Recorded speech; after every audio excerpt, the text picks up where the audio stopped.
ఈ నెల 3వ తారీఖు శంకర్పల్లి మండలం టంగుటూరు విలేజ్ లో నీరట్ రవి అనే వ్యక్తి తన ముగ్గురు కొడుకుల్ని గురివేసి తను కూడా హ్యాంగ్ చేసుకుని చనిపోయిన బ్యాడ్ ఇన్సిడెంట్ మన అందరికి తెలుసు. ఈ విషయంలో పరిశోధన చేస్తే తర్వాత అతను జిఎస్ఎన్ ఫౌండేషన్ లో కొంత అమౌంట్ ఇన్వెస్ట్మెంట్ గ్రామస్తుల దగ్గర నుంచి ఫ్రెండ్స్ దగ్గర నుంచి తన ఇన్వెస్ట్మెంట్ కలెక్ట్ చేసి జిఎస్ఎన్ ఫౌండేషన్ కట్టాడని, తర్వాత వాళ్ళ దగ్గర నుంచి రిటర్న్ రాకపోయే వరకు ఆర్థిక ఇబ్బందుల్లో ఉండి కొంత గొడవ జరుగుతున్న క్రమంలో కొంతమంది పత్రికా విలేకరులు మా దగ్గర నుంచి ఉన్న ఒక హోంగార్డ్ కూడా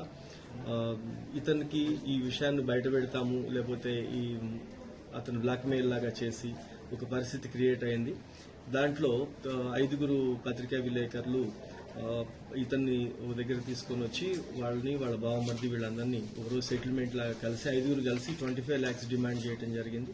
దాంట్లో లాస్ట్కి 10 lakhs ఒప్పుకొని తప్పని పరిస్థితుల్లో అతను ఆ రోజు భార్య యొక్క పుస్తల తాడు కూడా తాకట్టు పెట్టేసి వాళ్ళకి 2.5 లక్షలు ఇవ్వటం. దాని తర్వాత వెంటనే అతను నెక్స్ట్ కొద్ది రోజుల్లో పిల్లల్ని చనిపోవటం జరిగింది. దీంట్లో అలానే మా దగ్గర ఉన్న హైదరాబాద్ సిటీ పోలీస్లో హెడ్ క్వార్టర్స్ లో పనిచేసే ఒక హోంగార్డ్ నాగరాజు అనే వ్యక్తి కూడా అతని దగ్గర కొంత ఇన్వెస్ట్ చేసి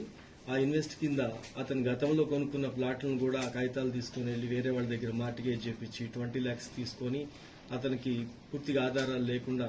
జీవనాధారం కోల్పోయేలాగా చేయటం, ఈ అన్ని ఫ్రస్ట్రేషన్ తో అతను ఆ బ్యాడ్ ఇన్సిడెంట్ కి పాల్పడటం, అతను చివరికి ఆత్మహత్య చేసుకోవటము ఇదంతా కూడా ఎస్టాబ్లిష్ అయింది. ఈ కేసులో ఇప్పటి వరకు తెలిసిన దాని ప్రకారము మన శంకర్పల్లి విలేకరులు ఏబిఎన్ నుంచి శ్రీను, ఈనాడు నుంచి శ్రీనివాస్, నమస్తే తెలంగాణ నుంచి మహేష్, సాక్షి నుంచి ప్రవీణ్, తర్వాత వార్తా నుంచి శ్రీనివాస్ రెడ్డి, ఈ 5 వ్యక్తులు ఆ రోజు వెళ్లిన దాని మీద ఫస్ట్ నుంచి పేర్లు వచ్చాయి. వస్తే దీంట్లో ఉన్న సెన్సిటివిటీ